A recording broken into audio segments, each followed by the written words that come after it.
Okay, so this is In Retrospect with Geordie Macaleer, aka Macmate, aka he doesn't want to be called Macmate, but he actually gets called Macmate now. So what's the deal behind that? Have you kind of given up on Mac, or are you still wanting to be Mac, but you have to take Macmate because everyone's taking Mac everywhere? Yeah, it is what it is.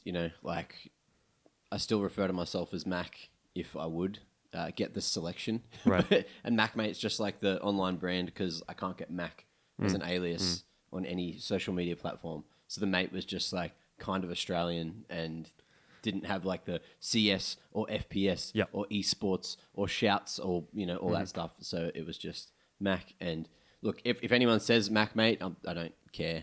Some people have called me Geordie, like Conky, and that throws me harder than someone called me Mac mate. So, yeah. I actually like Mac. I like Mac mate because I think you are the kind of person who is very easy to be mates with, if that makes sense. Do you know what I mean? Like you're a mate, if that makes sense. And I know that's like kind of the brand almost that you've got on your Twitter, on your Twitch now. It's like, oh, my mate and this kind of stuff and stuff like that. But I actually think you could kind of do something with that. Anyway, that's a bit of an aside. There is a dog walking around, so if you see us looking at our feet, exactly like what Mac's doing right now, he's probably patting the dog. Knox needs pats. Anyway, Mac is obviously an esports shoutcaster who, has had quite a bit of success here in ANZ. You're also a host who's been working on multiple titles as well. You're I think, well known for having a mustache. That's kind of like one of your things as well. Yeah. And I would say I think you're a problem creator as well. And you're just a problem 100%. Creator for me, mostly. And maybe a couple of other people in your personal life. But not too much of that. Anyway, look, let's dive into it and sort of touch on, where you actually came from and how you kind of started in esports and this kind of that and that. I don't want to touch on the origin story for too long. Like, I don't want to spend too much time on this, but I recall initially when you were sort of telling me about where you came from as a caster and stuff like that, you actually wanted to be a player at first in Counter Strike. Like, obviously we skip all of I played on the Nintendo 64, whatever, blah, blah, blah, this kind of stuff. Who cares? But when you started in Counter Strike, you actually wanted to be a player. Is that right?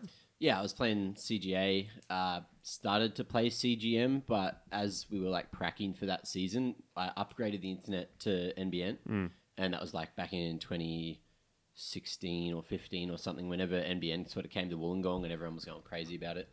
And unfortunately, we went with like a provider that had insane congestion from 5 p.m. to 11 p.m. every single night, and it just wasn't getting better. I was like, oh, guys, it'll get better or whatever. And then found out it was the ISP, said to my housemates, oh, hey, like, do you guys want to swap to a different ISP? Because I'm lagging, like, permanently at nighttime, and I need to not lag to play competitively.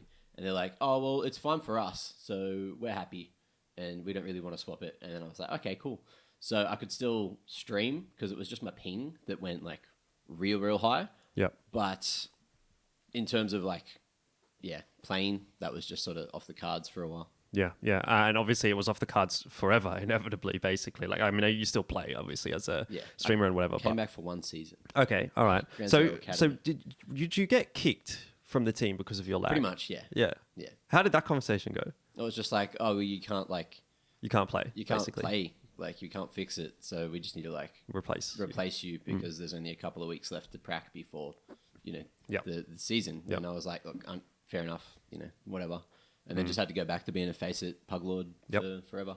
All right, so let's talk about what that actually did then for your career, because I think ultimately it almost was kind of like the best thing that could kind of happen to your career. Because I don't know, like, I mean, I guess in hindsight, would you have said you could have made it as a pro player? Like, if you had that decision again and you actually had the internet that was working and that you could have grinded it out through CGM and got into whatever, do you actually think you had the ability to be a pro player, and would you have been able to go as far in your esports career as a player as you have as a caster? Probably not. Like, definitely not. Because I started late, remember. I didn't really get into esports, like playing esports at least, until I was 24 or 25. And some people say that's like the end of their career because they would have started playing at like 16. But I didn't get a viable computer till I was in uni, and then I didn't even know esports existed. Mr. Popular. That was my wake-up alarm, my backup alarm. Yeah, this is the one I woke up to yesterday, and I was like, Jordan won't be able to make it to your place by 1. Yep. Body clock still flipped from Europe. Yep. My brain's cooked. What was I say? Yeah, so playing... Starting late. Definitely, starting late was a hindrance. It was always something on the back of my mind as well, and I felt like I had a different view on what I sort of wanted to do with the game as well, and I could tell like other people that I was playing with. You know, no one that I played with in those teams are really still around. I think in one of the teams, Kobe, like I might have played in a team very for a short amount of time with Kobe there. He's still playing. Yeah, but other than him, everyone else sort of seems to have fizzled out. But yeah, I was definitely taking sort of the IGL role in a lot of those earlier teams, and I still feel for IGLs knowing that like there's so many players in the scene that are not super smart with the game, but they're good at the game. And I hear that conversation all the time, and I'm just like, I kind of want to, you know, reciprocate those feelings, but you know, I never made it past CGA really, so I can't really like. Put you those can't boots really on. talk, yeah. Yeah. All right. Well, I mean, look, obviously, it seemed like it worked out pretty well for you in the end, because obviously, what you initially then did was you sort of went into casting, but it was like kind of like for fun casting, right? Because you at the time you were like a bit of a streamer, like you were streaming a little bit here and there. Is that right? You weren't really specifically initially trying to be a caster. You started as a player. You were doing some streaming, this and that, and then people sort of said to you, "Oh, why don't you just cast a couple of these games?" And then ultimately, you kind of did that. And people liked it, and so you did it again, and you did it again, and ultimately, obviously, here we are. But how was that like early casting experience like? Well, it was the classic. Like my mates were still playing CGA in different teams and stuff. I'm thinking like Tham and that when they were playing on MC. I'd cast all their games. Just I was able to do CGA. I had to get permission from Big Cyanide or someone to do CGM, and then eventually CGI, and then finally got onto the CGP once there was like broadcast slots available. And mostly it was me just like hanging shit on Tham and the boys, and then everyone sort of laughing about it while I was casting. Then moving forward, it sort of try to take it a bit more seriously. It wasn't really until I started doing, I'd say probably the ESEA stuff, that I really took it a little bit more serious. But when I look back at that, like now, it's still just like, oh, what are you talking about? Yeah. So that would have been like around 2017, right? Like when you started properly doing ESEA stuff. Yeah, I was doing ESEA stuff ended 2016, but it started kicking off a lot in 2017 early, because that's when I found out I could do all the NA and the EU games, and I'd be grinding really, really hard doing like that during the day into the nighttime stuff, and the channel. That's sort of when my channel went to started rising really quick. Yeah, I want to talk to you about that sort of era, because like obviously I had a different route in terms of how I got into casting, and I think nowadays people still kind of have a different route than what that was as well, because that was a very like solo individualistic. There wasn't that many opportunities outside of the studio work that you could get paid for. Nowadays, obviously, it's kind of like, well, you can do a lot of remote broadcasting, so you can kind of work for whoever, wherever, whenever. But in your specific case, those like 5 years or so, maybe when you started to come through, there was really not that many opportunities online. Anything paid would be at an event or in person. So you kind of ended up being like a broadcaster, like a streamer, like you were trying to be a caster as a solo caster. Was it kind of like in your mind, were you like, I want to be a caster, I want to try and be a caster, or was it still just like, I'm just streaming these games and I'm doing it for fun? Because I remember people like, they were casting, but they had like their camera on, and they had like, you would do it. It was almost more of like a watch party now. Like it's the term we would use now is kind of like watch party, but you were kind of casting at the time, but you were solo casting for the most part. So what was that like to kind of like develop in and learn casting, and like what was it kind of like working in that kind of environment? Well, I was like my biggest critic, which kind of helped the trying to get better aspect of it. But it was only like when I started to get better at the game is when I started to really get better at casting. But in terms of like solo casting, that was, it allowed you to sort of get better quickly, because you had to fill a lot of shoes. And you also learn how to fill time really efficiently, because you kind of have to, unless you just sit there with dead air as the only guy on the broadcast, and you have to pick back up at something. So it kind of teaches you different things as opposed to like, if you're a play-by-play now, you're like coming up with like witty lines, coming up with like cool things, just trying to keep up with the pace. But when you're a play-by-play that also has to do the color, that also has to be entertaining for whoever's watching, and you have no one to bounce off, you kind of have to bounce off yourself, ask yourself some questions, and I feel like at least my personality enables that. I can sort of talk to myself a lot and act like you're talking to yourself, then talk to chat, and has the chat as like that sort of third man co-caster almost. So it was like you were sort of talking to chat a lot of the time as well, right? Yeah. Yeah. That's definitely the easiest thing to feed off. Back then as well, when obviously there wasn't that delay that got enforced for a while. So Yes. there was a thing where ESCA decided, everyone that's casting has to play or has to cast with a 2 to 5 minute delay. I can't remember what it was, just for competitive integrity, because the GoTV delay wasn't long enough for their standards. And as soon as that came in, it made your job hard, especially if you're solo casting, because you wouldn't have chat to bounce off. Or you would, but you'd have to say, hey, I can answer your questions, but I'll just it almost be here in defeats the 2 purpose, minutes. right? Yeah, like you're just like, why am I even doing this at that point? Exactly. So at that time, were you still kind of because I'm trying to understand, at what point do you actually decide I'm going to be a caster? Was it at that point where you were trying to be a caster, or were you still just trying to be a streamer and this was a way of growing your streaming brand or whatever? Because inevitably, obviously, going into 2018, that's kind of where you got in, and we'll talk about, moving to Sydney and that kind of thing. But was it in 2017 where you had like started to actually kind of focus on this as casting rather than just doing it, if that makes sense? Well, I remember just trying to figure out how to get onto the next level of stuff. And that was essentially just like trying to reach out to you, trying to like talk to you because you were the talent guy at ESL.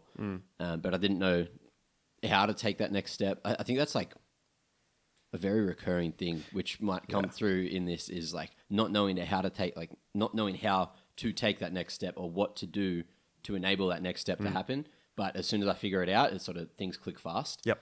And that's kind of what happened with casting as well. I didn't really know that I like wanted to be a caster, but when I did the ESCA next big caster challenge thing, that's sort of where it picked up a little bit. I think I came as runner-up in terms of the votes. I actually wanted to talk about that because I've got it here. You did come second. You were the runner-up. But what actually did you get out of that? Was it like if you won, you got to go and cast at a season final or something? Yeah. Season final over in, I think it was all in NA at that point, because that still might have been MDL time. Yep. Yeah.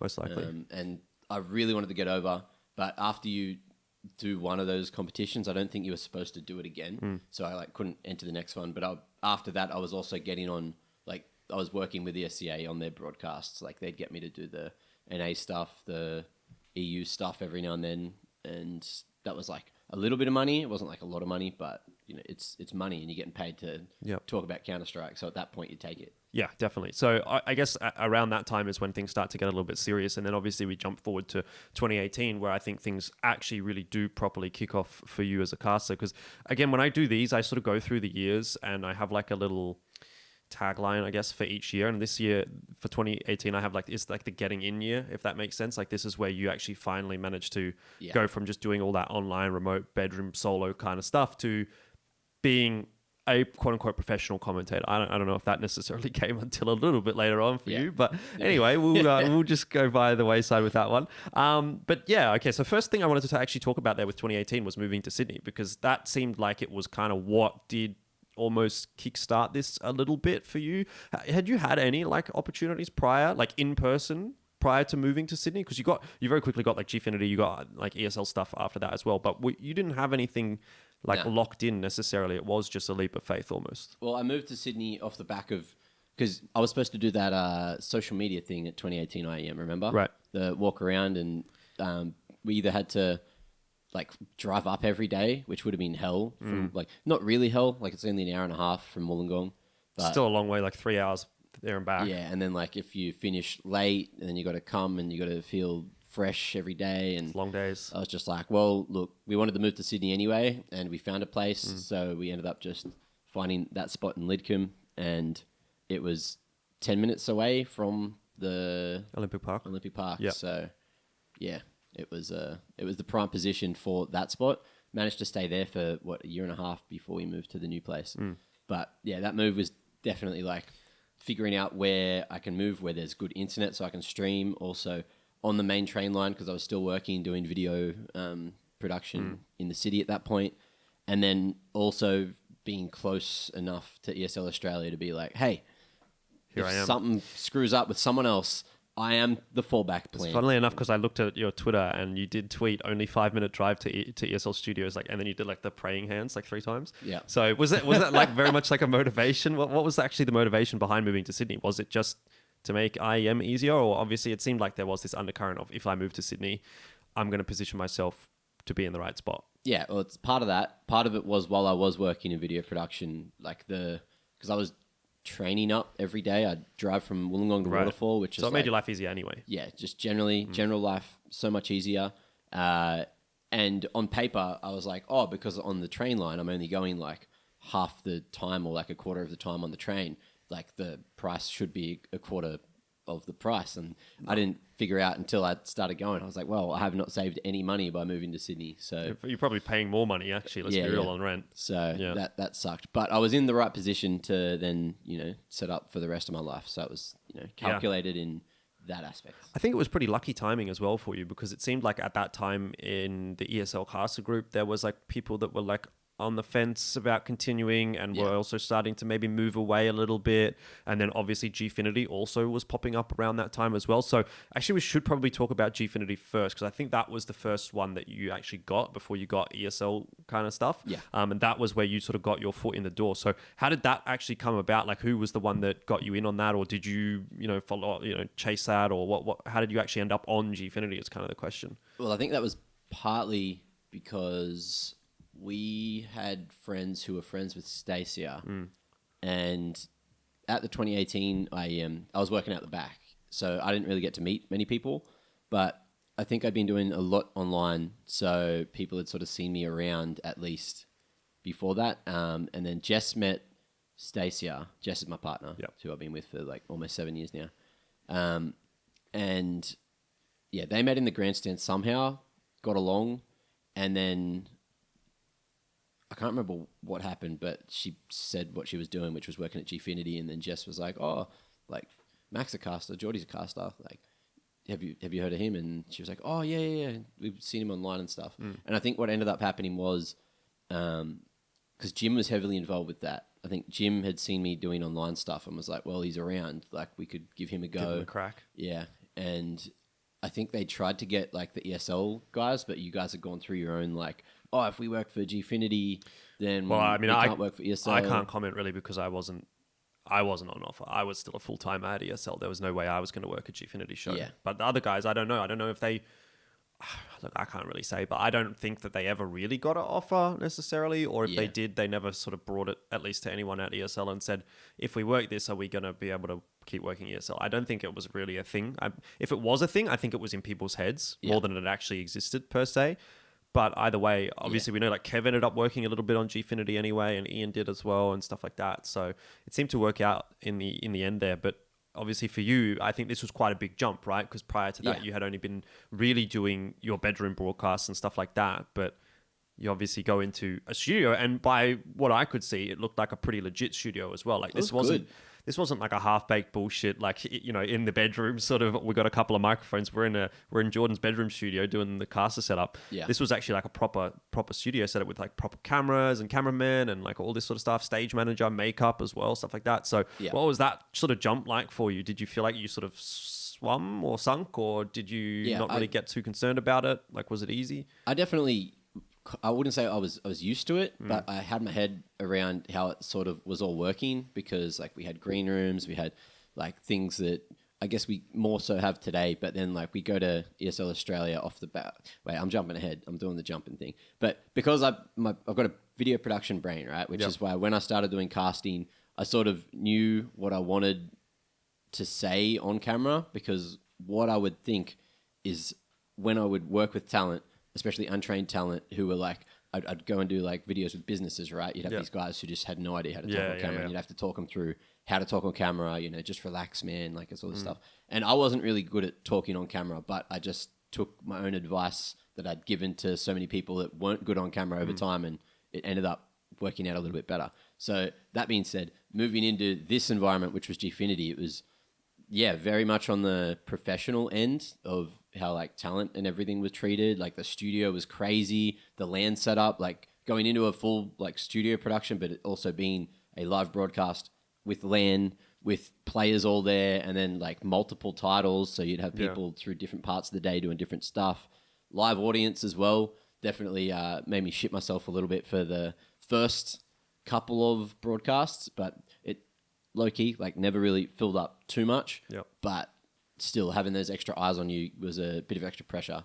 And the other thing, everything was good except for the table we were sitting at and how we had to cast. Was I like a remember my glass top table? Yeah, glass top table, flat screens, bright lights shining right off of the glass back into your face. So you had to like move around to see different parts of the UI on the screen, like physically move around to change where the lights were reflecting. And your neck by the end of the day was pretty bloody sore. Yeah. So there was, some things that I would change if I would go back, but overall, like that was the best kickoff to any career. And also it was like so good that I had Jim there because Jim can just talk and we had to fill. Like they would make us fill for 20 to 30 minutes at times and I would just come in with like a one-liner and then Jim would just fill. I remember you being pretty bad at filling. Yeah. But we'll talk about that when we get to the ESL thing. Yeah. But what about the Dare Shoey? That came at some point during your Gfinity career. We're not going to really talk much more about Gfinity after this. So how did that even happen? Like, I mean, I know like now you're obviously a very like out there personality. You kind of do push the line a little bit sometimes, but at that time you were obviously very fresh. So was it your idea to do this? Like, did you just do it on the spur of the moment? Was it a planned thing? Yeah, I think I've done a Mountain Dew shoey. A Mountain Dewy, I saw that one on Twitter as well. At some point. Yeah. I've done egg shoeys because I didn't really feel like drinking those nights, and I was just like eating raw eggs at that point anyway for fitness. So I was like, whatever, I'll just do an egg shoey. That'll make people go. It is. It does. It makes me go. I've never eaten a raw egg, and I don't have any desire to. So exactly to eat one out of a shoe, I'm not sure I'd be too keen. And then for the Dare shoey as well, like I went and like because I didn't want to ruin my shoes, right? Like which is part of the theory of a shoey. But when it's a milk shoey, I was like, there's no fucking way that I'm ruining my shoes for this. Yeah. Because it's already kind of gross. So I went and bought fresh shoes from Kmart that were like specifically canvas ones, so it wouldn't spill either. Yep. And got like specific shoe for it, and then it was just like a glass, man. So and then I've always been able to drink milk and not gag or whatever. Yep. So I was like, whatever, let's just do that. All right. Yeah. I'm gonna go get the doorbell. No worries. Where you ended up kind of going from there was straight into ESL gigs as well. So it was almost like you got one, then you kind of got the other, and then you were doing both alongside for a little bit. And obviously now Gfinity in Australia doesn't exist, but you're still doing ESL stuff. So let's talk about how you got the ESL gig. Because like I feel like I should remember this, but I actually don't really remember how it actually came about for you. Because around the time, like I remember that we were doing like expression of interest forms, like people would like put in their details and like we'd look through and see who's potentially useful or whatever. Was that the situation for you, or did like you get reached out to like handpicked sort of thing? Me. Yeah, I think I genuinely can't remember. It'd be too like it's too far. If There's you no way. Scroll on Twitter faster. That'd be nice.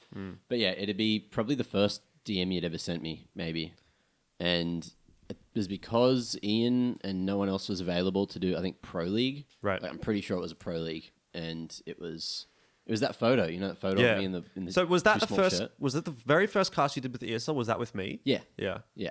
And it was a fun time. Yeah, a fun time. It still exists somewhere online. I think it's on Facebook though. I'm pretty sure that was during the Facebook era, wasn't it? Yeah, it would have been. Yeah, I swear it was. Didn't they upload them to YouTube as well? Probably. Yeah, I think I found it there, and it's not nice. It's not good. No. Yeah. What do you remember from that day? What do you remember from that whole like sort of time? Like, do you remember going in and being like nervous or excited, or like, did you ever have like a goal of working at ESL at a certain point or anything like that? No, it was work, man. Like it was just doing more, trying not to screw up, and do a decent job. Was pretty much that was all on my mind. Do my thing, which is just try to have a bit of fun and laugh and smile and just talk about Counter Strike. What was the first show like? It felt like I think you were kind of thrown in the deep end a little bit because it was like straight on to ESL Pro League as well, which is kind of like I'm pretty sure it would have been a B stream unless it was an ESL Pro League ANZ or Asia show. I can't remember at all. Yeah, I can't recall. It was kind of like it's almost funny because you go from like doing nothing really. You do just online bedroom broadcast to being in studio and then working on ESL Pro League, which are two pretty big products. Yeah, it was big for sure. Like I'd already shaken a lot of nerves at that point by doing all the Gfinity stuff. But yeah, I was still learning for sure, like learning how to be on camera. I think that was wasn't the first time. So it was the same situation as Gfinity where we weren't at desks and couldn't have computers or any notes or whatever on the desk. It was a sitting on a stool show. Yeah, it was in a stool. Studio C. So it's like when they try to get you to fill and you don't have anything to say, or you don't have any stats there, like it just makes things so much harder. I think they got to a point using Studio C where I just ended up like pulling my phone out and just being like, I can't remember. it might look like unprofessional, but if we got stats and more to talk about, I feel like that adds more to the show than just like being like, oh my God, he's touching a phone, Like, I just remember that first broadcast because I remember like going into it, like knowing obviously that you were still fairly fresh in the world of doing those kinds of shows, but that you'd been doing it for a long time and that you had like a reasonable level of like, I don't know, skill, talent, whatever the word would be. I knew you'd be fine in the game, but God, those Phil segments were very painful for me because I remember just being like, I'll talk and give you something to talk about, and then you'd give me like one sentence, and then I'd be like, "Is that it? That's all you're gonna tell? That's all you're gonna say?" Testing out your hosting ability. That's all now, what do I have to come up with something else? Not only do I have to talk at the same time as coming up with something else, I also have to somehow formulate my thoughts and whatever. But also, times have changed so much. Hey, like back then, it was like try to stay on topic. Like if you stray off the topic, then of Counter Strike, then that's a no-no. Yeah. Whereas like nowadays, we can talk about what we ate for lunch and just use that as fill. I think at that time as well, it was still like we were quite young, fresh, inexperienced, like whatever the words you want to use are. Yeah. Maybe not comfortable necessarily exploring that persona or personality necessarily on the broadcast. And I want to talk about that with you obviously a bit later on, probably at the end, because I don't think it directly ties into any of like the timeline, but as a miscellaneous topic, I think like building your brand and personality and what like that, I think is an interesting topic to sort of talk about with you. But the other thing that I wanted to talk about with regard to 2018 was ANZ Champs. And the only really reason I ask you about ANZ Champs, because like, again, it's not a huge thing, especially nowadays, like ANZ Champs, we've all done so many seasons, but the first one you did was season 7. I just wanted to know, like, was it something that you ever thought about, like when you were rising through the ranks, doing the ESCA stuff, doing the online stuff? Was ANZ Champs ever like something that you looked at and thought, it'd be cool if I could like get onto that one day? Because that's something that I've heard from players specifically, is that they always look at ANZ Champs as like a goal almost. And if you play in ANZ Champs, that's like, you've not made it as a player, but like that's where a lot of people put their eyesight at and say like, that's where I want to get to. So was there anything like that about ANZ Champs for you? Because again, now that we're seeing it disappear, I want to reminisce a little bit about it, but was it a big deal to you or not? Yeah, 100% was, especially that season. Ended up casting with a few different people, I think. And that was also the first LAN I did. That was at Supernova Brisbane. Yep. Yeah, that was the other thing I was going to ask. Was the Brisbane LAN the first one? Yeah. That's crazy. Well, other than Gfinity, which was a LAN every week. No, but the Brisbane, like it was like the proper teams. Yeah. For those that don't know, though, the Brisbane ANZ Champs LAN, I would say, was probably the best experience of an ANZ Champs LAN that I personally had. I don't know about you. Like we had a lot of fun in the ones in the studio, but just for me, obviously being able to go back to Brisbane, we were in like really nice accommodation. I love being in Brisbane. It's a great place to be. We had a lot of fun at that event, I think. I don't know if you remember that last time as fondly as I do. Yeah, it was the last time. It's the first time I've ever been to Brisbane, like city. I've gone to Queensland, Gold Coast a couple of times when I was like a kid, which I can't even remember now too much. I remember like what are they called? The parks, the theme parks. Oh, yeah. I remember those. Movie World, Dream World. Yeah. Wet n Wild.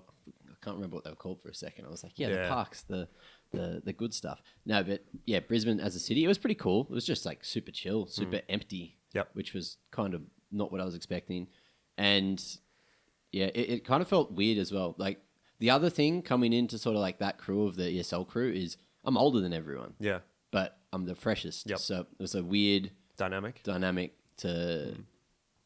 don't know, it sort of made it easier to bond with people though, I guess. I never really thought about it. Like I never even really knew or thought about it. I think maybe Ian might have been older than you still. Is he? Oh yeah, Ian was. Yeah. Ian was still there. He was there for that one at least, I remember. Yeah. That might have been his last though, from memory. Well, we got him on as the stand-in from the crowd the next LAN too. Yeah. But he was still working. He was still doing a lot at that point with Instafrag and stuff. So he was still attached. So when you worked that event, you must have thought like, "Fuck, this is sick! Like this is the life," you know. But it really wasn't like that all the time. Like that was the one-off that was really good, and then everything else was a bit just like, okay. Yeah, it was good. But yeah, that was also like we had Hysterics as a desk host. Desk host. That's right. That time. got him on as that first ever TriCast as well. I played silly buggers with him. I'd ask him dumb questions because he didn't really know much about the game, and then prank him, which was fun. It's a good memory for me. That was also the Red Bull incident where Tim and I both screamed over each other. Yeah, that was the famous Red Bull incident. Yeah, Panic, he's drinking a Red Bull. I've actually been watching that clip a few times because I'm planning to make like a montage of like ANZ champs moments or whatever. Like, I don't know, something like that.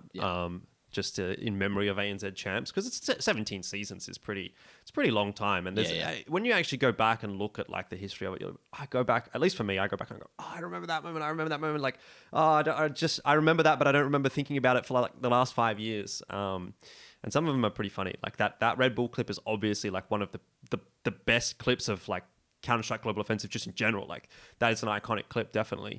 Globally almost. And then there was the time that I put on Twitter like the other day where Destiny like hit his no clip key and Cheats was on in the server, so he was like no clipping around in an ANZ champs game, that would have been like one of the very early seasons, like 1 or 2. I think I remember that. But yeah, that was pretty funny as well. Anyway, there's a lot of moments. So yeah, I think there's a lot that we can sort of go back and look at. That was good. That was also after Gfinity. So I think it was like either a gap in Gfinity or Gfinity was on or something. And then not long after that, I think I went to PAX, but I went to PAX as a spectator. And this was all like in a month. There was that, there was PAX, and then there was also CG LAN finals. IEM or something? No, actual CG. Oh. CGPL. Still existed. The last one they had as a LAN finals in Adelaide at like a community centre or something. Right. It was Chelios's first LAN. Yeah. And it casted that with Conky. And it was also, I think that might have been the first time I met Nick properly. Turtle. Yeah. I think I met him briefly at IEM when I worked backstage, but I don't think we'd like really spoken too much before that. Yeah. Yeah. What was that year like just in general from like an improvement perspective for you? Was it like a fast track in terms of becoming a better broadcaster? Yeah, that year was huge, I think. Was that not the same year? I think that was all the same year as I did the ESCA Next You were Big doing Car stuff. ESCA stuff alongside it, yeah. Yeah, so I went from, I think that was like at the start of the year when I was grinding really hard, I went from like 2 or 3K followers to like 7 and something K or something like that. On Twitch. Yeah. And then not only got the opportunities with doing online stuff with the SEA, decided to, I think that might have been, I actually went broke that year. Like at the start of the year, like I was focusing too much on streaming and went broke. And then that's why I had to get the other job in Sydney. And that's why I had to move to Sydney to make my life easier. So I was like, yeah, not doing things I wasn't doing super well financially at the start of the year. I think there might have even been a point where I had to borrow money off Dad for like a week or two to pay rent while I was like, dude, finding jobs is fucking hard. Like, even though I have a lot of skills and I'm good with people, like just finding jobs is hard. Side note, there was a video interview I had to do for, I think it was a Telstra shop. Let's just say it was a Telstra shop. And I did the whole like video interview for like the 2 minutes or whatever. And then I was like, and that's why I'd love to work at Optus. Oh. I mean, Telstra. Oh, well, fucked up. Anyway, lovely. Thanks for... I just like played it off. Like this was like a live interview, like not No, like a pre-record, you know, the ones you had to pre-record as a video? Yeah. And then you send it over? Yeah. But you couldn't do it again. What? Yeah, it was like you had pressed it, you had recorded it online on webcam, and then you couldn't do a second one. That's so weird. Yeah, so that's why I thought it was weird. That is and then weird. that's why I was like, anyway, whoever's watching this, I'm glad I've made your day. See ya. And then awkward. Never heard back. Obviously. But like knew I didn't have the job. So that was shit. Because I was like, cool, would have loved to work at a bloody phone shop. I don't know. Yeah, it would have been Just sick. give me some money, you know? Yeah. But yeah, ended up working back in video production. And yeah, so I've spent a lot of time taking financial risks to make this work. Mm-hmm. And, you know, that's not finishing yet, of course, but it's just one of those things where like when you're freelance, you have to be able to deal with the stresses of life and the financial stresses if you want to like move forward. Yeah. I can't remember what the original point was, but it was just talking about how you improved and got better and the fast track and that kind of thing. But yeah, so that year was huge. Had to move to Sydney for work, but also like from the start where I had like not a lot going for me And then by the end of the year, when I sort of had a lot going for me, getting a lot of esports work, but also getting a lot of video work. I think we started getting a lot of video work through ESL as well, because I'd do like freelance video. But we were doing all the cool skits and stuff. And then I was helping out on like other title, like PUBG videos, other videos, any other like events that were there that I wasn't involved in as talent. I started at that point being involved in observing and some other behind the scenes stuff I remember when MEO early next year, I worked with Danny directly, but as the video guy. So when Danny would walk around, be the funny guy, we would work together. Be like, oh, this would be funny if you do this, and we just like bounce off each other, and then Danny would do his thing.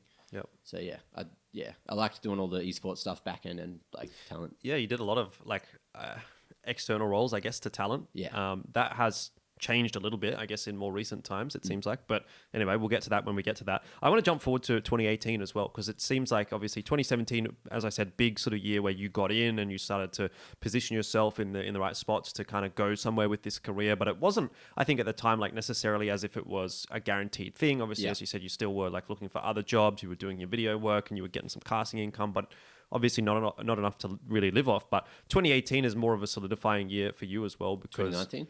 Sorry, 2019, that's the one. Yeah, 2019 is a year where you start to like really solidify yourself in, I guess, the ESL casting group and stuff like that.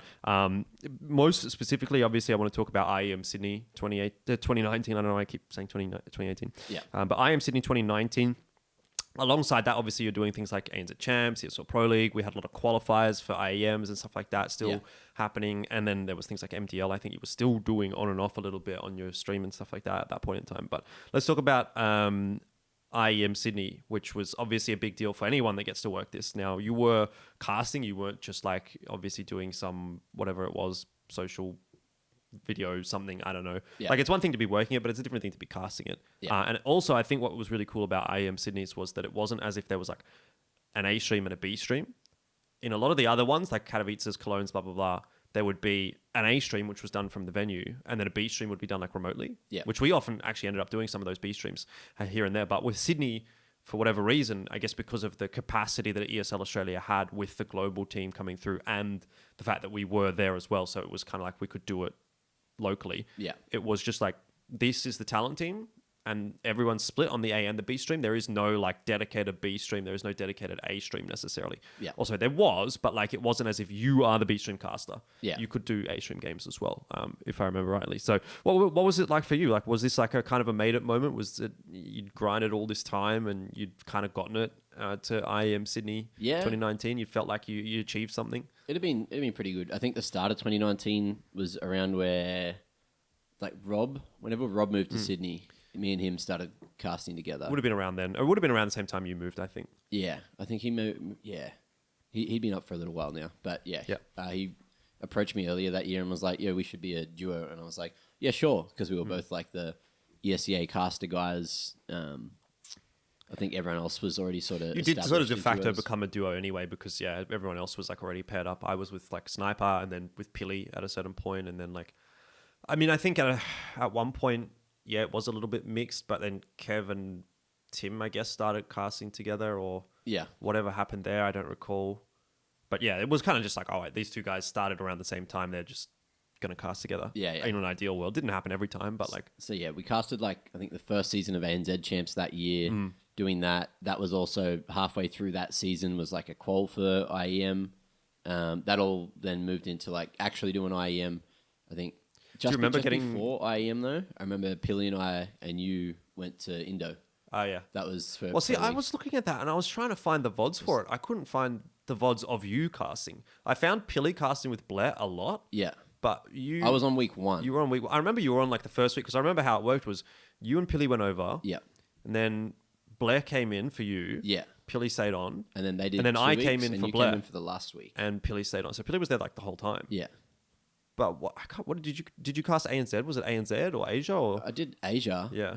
And ANZ. I think it was I can't remember. But I was looking for the VODs. I specifically was looking for the VODs because I was trying to remember. Like, I remember definitely I was there, Pilly was there, and Blair was there because obviously when I was there, Blair was there. That was like his last day. Yeah. So I saw him there. I saw Pilly there, but I obviously didn't like overlap with you. So because did Mac go? I swear Mac went. but obviously I didn't like have it in my memory that you did go, that I saw you there. So I was trying to remember and I couldn't find the VODs for it. But anyway, yeah, obviously there was that too. So that was that like a big deal going overseas then? I guess it probably was, right? First time going overseas to work, even though it was like working on pretty much domestic stuff, but just being in a studio overseas. Cool, yeah. I think that was because ESL had like all the studios built out doing different. I think they were shows busy at in that ANZ, point. but they also wanted to train up that local Indonesian team Yeah. to an extent. And that was cool. Like that studio was sick, It was, actually. Like yeah. that studio was really cool. That was also, I think that might have been the first time I had to host as well. We went over and I think Pilly might have hosted like one day and then he had like sinus stuff going on and I was like, I'll just host the rest of it, whatever. Yep. And that was fun. It was also, I think the first day I hosted, something went wrong. There was a production issue where someone hadn't put a battery in like a microphone like this or whatever, and it needed a battery in it to work. So I wasn't getting any cues for my first whole ever like desk segment, right? Yep, And I was just going off to run a show, and afterwards I was like, "Oh, that was pretty good, wasn't it?" And like, yeah. And I was just like, "Why weren't you cueing me for anything?" And Damon was like, "Oh, what do you mean?" And I was like, "Yeah, I couldn't hear you that whole time." And he's like, "But you like cued so perfectly. You did all the things And I was right at the right time. I was like, "Oh, okay." And then they figured out like there was the microphone problem, and I was just like, "Oh, that was pretty bloody lucky then, wasn't it?" Well, it worked. Yeah. It worked. So Bit of a trial by fire, really. yeah, So settle down Google. yeah, Google's trying to listen to you or something like that. Yeah. Did you take anything from that event, or did you like sort of did you at that time know you were going to do IEM Sydney? I think when I know when I was there, I knew that I was doing it. No, because that was the Conky getting the email incident. Oh, Remember that? Yeah, I do remember that. Yeah. I don't think anyone's actually talked about that. Okay. But Well, Conky got an email that said he was you. Wait, was it instead of you? yeah, Instead of you. So when the email went out, but it had my name in it. it had your name, but for whatever reason, it went to his email account. Yeah. I don't know why. But I remember I was The actually thing here. that's always bugged me is that like people like because Conky and I sort of came up at the same time Yeah. too. People always like lump us together, and people always say to me, even to this day, it's like, "Aren't you from Perth?" And I'm like, "No, that's Mitch." He's like, "Well, aren't you there from there too?" I'm like, "No, I'm not. Like we are different people. You know, we do similar stuff, but we're definitely different people." Well, and I think it was something like that where whoever it was, the guy that sent that email was just like, "Oh yeah, Max, that Conky guy, right?" And then I don't just know, man. Put the wrong email in. I feel like that. So what actually did happen was it was an external talent manager. Like they had hired a talent manager that was Right. not ESL, but he was like a freelance talent manager. Okay. And he was the one that sent these emails out to everyone. I don't recall exactly the circumstances, but I do remember I was here. It came through at night. I was in bed, and I was like, "Fuck, this isn't right." Yeah. And it must have been so shit for Conky, and I guess maybe for you, but you probably didn't find out until a little bit later that had been what had happened. I found out straight away because I was talking to Rob, and Rob's like, "Did you get the email?" Oh, And I okay. was like, No. "No, what email?" And then he sent me a screenshot of the email, and Yeah. I saw in like the email recipients, yeah. Conky's email, and I was like, "I reckon this is what happened. I'm pretty sure I messaged you." And it was Probably. like, "Bro, what's going What on? happened? Is this I me feel or like Mitch?" Or I feel like no, I see because it's weird because I feel like in my head what was meant to happen there was we already knew. I think we already knew that we were casting, or at least I already knew. Yeah. Maybe I already knew because I was working at ESL, but I already knew that I was casting, and I'm pretty sure I already knew who was actually chosen. Yeah. So to speak. And then that email came through, which, if I remember correctly, was like the welcome to IEM Sydney talent. Like, here's your briefing doc, here's your schedules and call times and this and that. Like, you always get an email at the start of an event from the talent manager, usually. And that was only Amazing. 2 days before the event. Yeah, like join the WhatsApp group, this and that. So I'm pretty sure that's what that email was. It wasn't like a "you are doing it." It's like a "here, welcome guys. This is who I am and this is stuff." But for whatever reason, it went to Conky. So at that point, I was like, "Oh fuck! I have to." Not only do I have to reach out to this guy and say, "Hey, I think you've got the wrong email," but I also have to like, is it my responsibility now to go to Conky and say like, "Oh, you actually weren't meant to get this email," because he obviously then receives an email that says, "Welcome to IEM Sydney," and you go, "Holy shit, I'm working IEM Sydney," but like you're not. So that's pretty bad. Anyone knows Conky, he's the kind of person that would instantly book tickets on a plane to get to Sydney the next day. I'm sure he already had tickets anyway. But look, anyway, the thing was like, I don't know, man. It was a pretty bad fuck up. It's almost on the same level as the Kimrath fuck up. I don't know if that one, we haven't talked about the Kimrath fuck up either. I don't know if that was that year. I think it might have been the year prior. Did you do that on Kev's podcast? I don't think we did. I thought you might have. Might have, maybe. I think you did. Anyway, just for context, the Kimrath fuck up was, for whatever reason, Kev got some sort of similar email related to IEM Sydney when, I think it was in 2018, because that was when he was casting it. Yeah. And it said, "Dear Kimrath," or something like that. Yeah. Which it's a little bit like weird. I don't know how Kimrath even comes into play, because Danny Kim's obviously there as a person, but he wasn't working IEM Sydney. Karath is Karath. Yeah. Somehow they got mixed up as well, and then it became Kimrath. And I was like, this is a bit racist, isn't it? Like, what's going on here? Something's happening. But anyway, so there was that. So first of all, Danny and Karath get confused, and then you and Conky get confused somehow. But whatever. So anyway, you end up working IEM Sydney. It's all good. You're doing it with Rob, which is pretty cool. Like, you guys have come up together at the same time, and I remember that we have that picture I showed you the other day of you and Rob, and then me and Pilly on day one of IEM Sydney 2019, and we were like, we're vibing, we're having a good time. Like, it's a good memory, and that was actually the last IEM Sydney that happened. Yeah, now that I think about it, it's like 4.5 years ago almost. Yeah. Which is crazy indeed. But yeah, like, talk to me a little bit about IEM Sydney. Did you guys have like this moment, like, oh fuck, we're doing it? Like, after the whole debacle, did you kind of have like this relief or build up, or like, was there like, were you like scared? Were you thought you were going to get it, or weren't going to get it, or obviously, you know what I mean? Like, it was like one of those things where you wanted it, right? Like, you definitely wanted it, but once you sort of got it, it was like, oh wow, working this. And when you watch, like, this is the thing about Counter Strike. If you watch just like general Aussie teams playing, it is really hard to concentrate on it a lot of the time if it's not high quality CS. Like, sometimes it's fun because it's like a bit exciting and a bit looser, and there are mistakes and can make crazy plays. But that's not super regular if the skill disparity is like too much in these teams. But even if there's like higher level teams playing big names that are full on professional, all of a sudden you can like see everything that's happening, because everything makes sense as someone that like watches the game. So it makes your job easier to talk about, right? And this was one of the first experience of that. Like, I think I did a couple of random overnighter EPLs at some point, or even some ESEA, like MBL. Yeah, it probably wasn't Pro League at that point. Yeah, Pro League.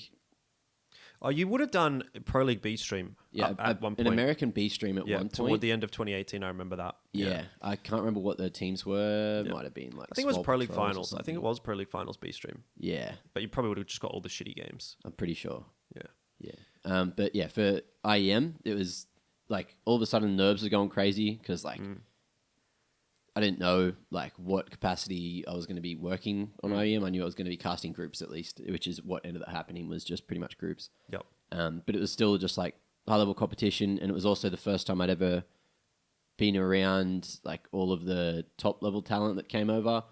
But like, I knew that they had no idea who sort of I was, or really didn't care, like didn't really need to. But most of them were, I think all of them were still pretty lovely. It didn't really speak to everyone. I think like Yanko might have been there that year. I can't remember. It would have been Sponge. I think Machine would have been hosting. Moses was there. Sponge was there. Moses was there. No, Yanko. Machine wasn't there. That was Stunner. Oh, this was Sato and Henry year, wasn't it? Yes. Sato, Henry, Sponge, Yanko. Actually, yeah, pretty much everyone was like super lovely, but I think there was also that sort of vibe where they didn't really know me. Yeah. To be fair. Like, understandable. But I just didn't want to like step on toes and shit. And also like less experienced in the content department. Like, they were super all in on like making the caches, extra caches easy. So they were always like talking about that. Surely, was Yanko there as well? Because I feel how like many Yanko people were on the there. desk? I'm pretty sure Yanko's been there every year. There would have been 3 people on the desk at any given time, but I think there was like a rotation. Right. So I'm pretty sure it would have been Sponge, Yanko, Sniper, Ian was still there. Ian was still there that year. So he was there, but just as an analyst. Like, I think he'd only mostly done it as an analyst. Yep. But yeah, so that was like the talent lineup. Anyway, just like hanging around with them was super cool, but also just like it was maybe more nervous. Intimidated? Yeah, a bit more intimidated. Yep. And it was just an interesting time, all things considered. I remember, I think there was when Rob and I got one game on the A stream. Yep. It was Stunner, Chad, Moses, like me and Rob, I think is like how the sort of desk was laid out. And I think my desk segments weren't still great at that point. Were you on the desk at that point? Or did they cross thing? There was that 5-man Right. No. I remember the 5-man desk, but I didn't remember it all being on at once. Yeah, I think there was a point where Was it like, we just were all across? sort of talking to each other. Yeah, okay. Yeah, like just before, like it was like, oh, and here's the casters, and then they had like a quick, quick 5-man discussion. I've always found those hard because like I never know when the host is going to pick back up. Like it's almost like, and in a lot of cases, I remember at IEM Sydney especially, the host would throw to the casters. The casters would like do a little bit back and forth and say, oh, this and that. Yeah. And then it's like, so does the host now pick back up, or do I throw back to the host, or like what's going on? Because they like full bring the pip off and it's on the full screen of the two casters. But it's like, it's now your segment. It's not the host's segment anymore. I feel like so that's something that we need to we need to iron that out in rehearsals 4 years ago, you know? But, yeah. Sometimes rehearsals don't happen, Yeah, and especially that's not for those true. like nitty gritty things. You know, that's just like, oh, we're just going to do a cross with the casters. Like, we don't need to rehearse that. Yeah. But it's just one of those things. Oh, well, just do it your way. That's the thing I've learned over time is like, if you think something should be happening, just fucking do it. Yeah, like, well, speaking of which, something that you maybe thought should be happening during the caches, you walked up on the stage and just fucking did whatever you Well, I asked you do. about it. I know you did it. I know you did. But actually, I have a little funny anecdote with regard to that because I seem to remember you telling me that you bought a suit for IEM Sydney, like you full jacket and suit, or you had one that you were disappointed that you didn't get to wear. Well, so you wore it that day. You wore it on Sunday. Not just IEM, but in general. I remember because we did in the 2018 when we went to Brisbane. It was like bring your suit jacket, and I didn't own a suit. Yep. So I ended up wearing like Tim's jacket at one point because he had one that fit me, and he's like, "Yeah, you can wear one of mine." I'm like, "Okay, cool." Sure. So I bought like after that, I was like, "Oh, I might have to like wear suits now." So I went with like mum and dad, and they took me to a place, and I just got like some cheapy suits that were like fitted okay. Yep. And I was like, "Cool, I got these fucking suits now." And then that next season, ANZ champs. All right, we're going casual. Yeah, we're going back to button ups, all that. Yep. And then even IEM Sydney, like there wasn't really. No one was It was really only when wearing you got to the suits. arena where you really wore the suit. Yeah, and usually it's even on like only on finals day nowadays too. Yeah. Like people don't sort of wear them all the time unless you're on the desk. And so I was like, fuck it, I got these suits. So I was like, I'm just gonna like it's grand final day or Cash's day or whatever. So I just like wore my jacket because I had it there sitting there for like almost 6 months or 4 months or whatever at that point, and didn't get to wear it. And I was like, well, I'm gonna wear it now, like while I can. Because like, what else is there? That's like literally the biggest esports event in Australia. Yep. It's not going to get bigger Hands than down. that. Yeah, and probably the biggest esports event that I would go to for the next 4 years. Not that we knew that at the time. Yep. Of course, no one knew that. But what? So at least the jacket got. It's in some of the like promo material and stuff like that. I don't know if it's in this year's, but I've seen it around the place a little bit. I'm in this year's promo, like from the 2017 IEM when I was just in the crowd. Right. I was loud and. Oh, you were in that shot. Yeah. Oh. It's me with a neck beard. Yeah. Okay. Going like. I'm that guy. I haven't seen that. Stands up and wiggles my finger, and it's been in there every single bloody year. It's pretty cool. And I'm like, look, that's me again. Yeah. You guys keep using me. Yeah. But you just decided that you wanted to go on the stage and hype them up. I just wanted to be part of the caches. Yeah. Because caches are just like fun, right? Yeah. And it almost went well. I think the thing that went weird was that I did this. Right. But I think people thought I had a microphone and was going to talk, so everyone went really quiet.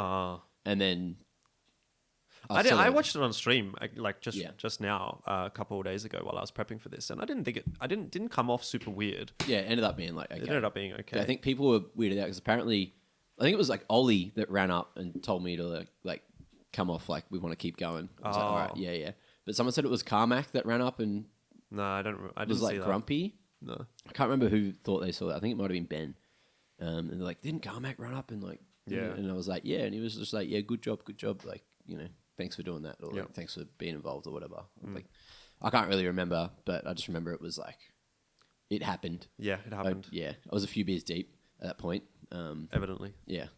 But I just wanted to be involved. The thing that I regret the most from IEM, like from the playoffs, is not being in that fucking boot camp video. Like, I missed the WhatsApp message to like... You were up in the VIP area or whatever. Yeah, but it was also one of those things where like, if you like wanted to be in content, like it'd be WhatsApp message. Yep. Be there in the next 10 minutes and we're filming it. Yep. And if you're like in a conversation and you don't feel the buzz in your pocket, you're done. then you check it. It's like, oh, I'm coming down. It's like, oh, I already filmed it. It's like, all right. Yep. Damn. I'm sure there'll be more opportunities for you to be in content at some point. Hopefully. Who knows when? Yeah. Speaking of content, actually, that's a pretty good segue into the Esports Social Club, which was something that you sort of had some degree of involvement in 2019. I don't want to spend too long talking about it, but this was like a podcast thing that you did with like Jim, Sniper, and Baal. So what was the intent behind that? You just sort of started it and just for fun, like what happened? I think there? it was just to have like an esports podcast based around like Australian esports because there wasn't really anything filling that void at the time. Jim, Baal, and Ian all lived together and had a proper setup for it. Jim also just has like a shit ton of stuff. Broadcast equipment, so was able to put it together. Also, they had like a huge open lounge room, so we could just shift shit around, and it was cool while it lasted. But yeah, that was the intention. The thing was, it was just like 4 main Counter Strike guys, except like Baal had his head around more businessy. Business side, I think, because he was with Avant doing back end Avant stuff and had an eye on like the League of Legends a bit more so. I think we'd also just like shout out PUBG every now and then, but we didn't really like know too much about PUBG. I think we just sort of watch it. And then whenever anything else was going down in Australian esports, like a team. Yeah, I remember it being like a little businessy focus as well. It's like any random like something that popped up, you guys would sort of talk about. I think people liked it. I think people really enjoyed watching it. But why did it like stop? What was the reason that it kind of didn't keep going? I think Baal moved out to somewhere, and then I think we just slowed down. I remember I think COVID also killed it a little bit. We had to move to online, and then online was just like a bit annoying to like organize everyone's time together to do it. Whereas like the good thing about when they live together, it's like I just drive over. Yeah, like, I'm here. Let's do the potty. It's like, oh, we're doing that now. Oh, fuck. All right, and then just like walk downstairs. Sometimes Baal would still be asleep. Yeah, you have to wake him up, give him good half an hour to sort of get going. Wake up. He was a very slow starter. And you could tell when he like on the podcast when he was in a good or a bad mood because sometimes he'd just like rip into people. And, yeah, I love Baal. I miss him. Do you wish it still happened, like the podcast? Yeah, it would have been nice. I think the thing for me, though, was it was sometimes we drag on points for a very long time. Like, I've got mad ADHD brain, as you could tell if you haven't already figured out with the tangents we've gone on this episode. Tangents are good. Tangents are good. Sometimes the best content. True. But on that show, it was like a lot of the time people would have the same thing to say and would want to all say it individually. So the problem would be is someone would say something for like 2 to 5 minutes, right? Had their point. Then someone else would chime in and say what in my brain when I was listening to it was the exact same thing said again for the next 5 minutes. I'm like, that's 10 fucking minutes of listening to the same point being reiterated. And then I'd have to listen to the whole thing back in like 2 times speed because I was editing it as well. And I was just like, do people want to listen to this? And there was points where I'm just like, I feel like if we went back and did it again, I'd probably be like, I'm the host. Right. And if I'm getting bored, audience is getting bored, which is like my theory with hosting and shit. Okay. And then if someone's like fucking hanging on a point too long, I'm like, no, boom. Let's go. But why? You know, and then what? And then move on to the next stuff and try to make it a bit more choppy. I feel like 2 hours is way too long for one podcast when sometimes there were ones where depends on the heaps topics. Of interesting content, but sometimes there wasn't. And it'd still go to 2 hours and I'm just like, this one, I feel like this isn't going to hit. We need to speed it up. When you're doing this kind of content, you can't have a number that you want to hit. You can't say, oh, I want this to be 2 hours. I want this to be 1 hour. I want this to be whatever. Yeah, you just have to do it. That, but it would just hit it anyway. Right. And in my head, I'm like, when I'm listening to podcasts, like 45 minutes I find is like the sweet spot. Like anything that's like a bit over an hour or 2 hours, like I'm thinking like Talking Counter, sometimes they'll go for ages. Yeah. But I'll still listen to the whole thing over time. Yeah. But if a new one comes out, I'll start listening to the new one before I finish the old one. Finish the old Do one. you listen in 1 point time speed or just like I use 1.5 or 2 speed or something like that? I usually just 1 times. See, I think that's maybe where that comes from because I'm the kind of person that really likes a long podcast. If I see Talking Counter 3 hours, I go, fuck yeah. Now I don't have to think about what I'm listening for the next 2 days because I'll put that on. I'll listen to it at 1.5 speed. I go out for a run or I go for a walk with the dog or whatever. I have on like when I'm I got my headphones on when I'm doing like chores and stuff around the house, just something to listen to. And I love that. I love long form content. Long form content is my favorite, which shouldn't be much of a surprise for people that are listening to this because some of these go for 3 hours. One of them, I think that one with Avril went for 4 hours, which that was even getting a bit long for me. Avril can talk. He loves a good chat. But I think for me, I just like to let it go the distance that it goes, and I'm not trying to necessarily hit like for this. I'm not necessarily trying to hit 3 hours. Yeah. if it hits 3 hours, I'm going to break it into 3 points. If it hits 2 hours, I'm probably going to break it into 2 parts. Like that's the kind of thing that I do. And then obviously with things like geographically challenged, it's like I'm trying to aim between an hour and 2 hours. I don't want to go over 2 hours because it probably means we are going on a little bit too much. I don't want to go under an hour because then it's like, well, A, there wasn't enough interesting topics to really talk about. B, people are just like turning it on and, you know, maybe not watching long enough to like even kind of get, I don't know. I just feel like it's not that long. Yeah. If it's under an hour personally. But yeah, I don't know. I really like long form content, but I think that might be because I listen to it on a faster speed. So if you listen to it on an hour, on a 1x speed, then yeah, 2 hours is a long time actually for the content. But I think as long as you have interesting things to talk about, anyway.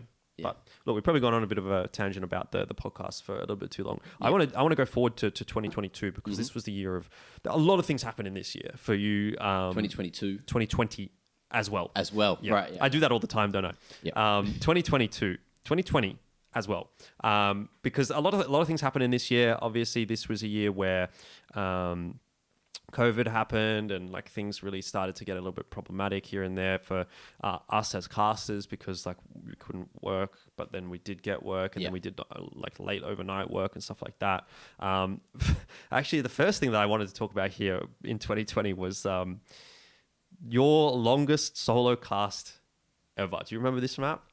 This was Lin Vision versus GG Howe on Mirage in the ESL 1 Rio Asia closed qualifier. It went for 80 rounds. I'm glad you went and found that. I did. I always forget which game it was. I had to look it up because I couldn't find it. You didn't tweet about it because I went through your Twitter.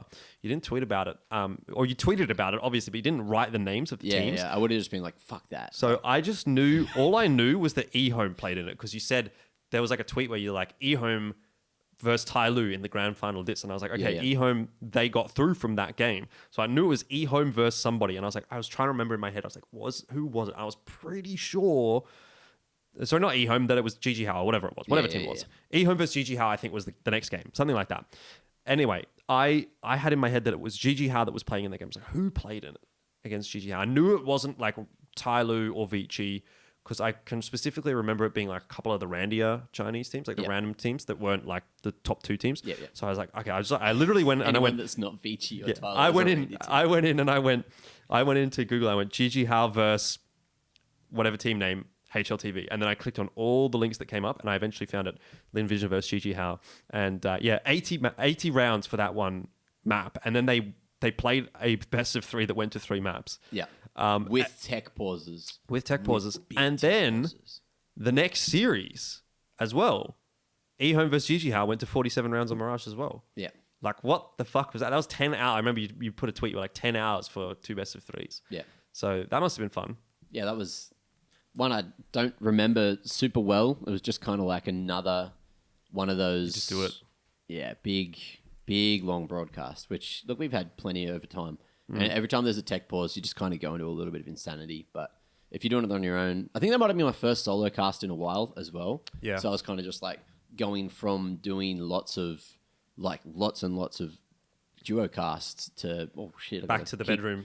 It was bouncing bedroom off cast. myself again, yeah. Yeah, there was, because I remember there was like a lot of qualifiers going on at the exact same time, because I'm pretty sure I was casting at that time as well, doing an ANZ qualifier or like an you were doing an East Asia and I was doing a Southeast Asia. The day after that is when you and Pilly did the longer game. Yeah. And I was, well, it technically wasn't longer actually. In terms of time? In terms of rounds.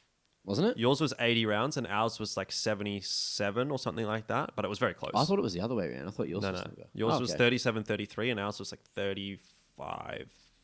30, 36, I can't remember what it was. Yeah, right. Whatever the number is, like I don't even know what the number is. Yeah. 34, 30 or something like that. I think it must have been 34. Yeah. Because if 37, anyway, whatever, doesn't matter. Yeah. But yeah, that was that. Like whatever the fuck happened that week, people just played insane games on Mirage for whatever reason. But what is it actually like casting a map that long? For anyone that doesn't know, like, do you just kind of go into like this hyperbolic time chamber where you stop thinking and you just? I think so. I think that one, when I was solo, like it got to the point where I was just like leaning into the insanity. Like when I say leaning into it, just like being like, why are they playing another, like not even talking about the game at that point. Yeah. Just like, what is going on? Why can't they fucking win 4 rounds. Just win 4 rounds. Like, it gets to a point where it's like they're not even really like doing anything special anymore. Like they've used everything they could possibly use. It was so messy. The IGL's just going, we're going A this round. We're going B this round. We're going like, and it's just like, what the fuck is going on? You can't like formulate anything of substance. That's all I can remember about it. Is just how messy it got. Like there is no IGLing. It's just like just run around, just go through smokes, just do whatever. Flash better, shoot better. Yep. And then the other team would come back the next round and do the opposite, and they would just trade in rounds. It was hard.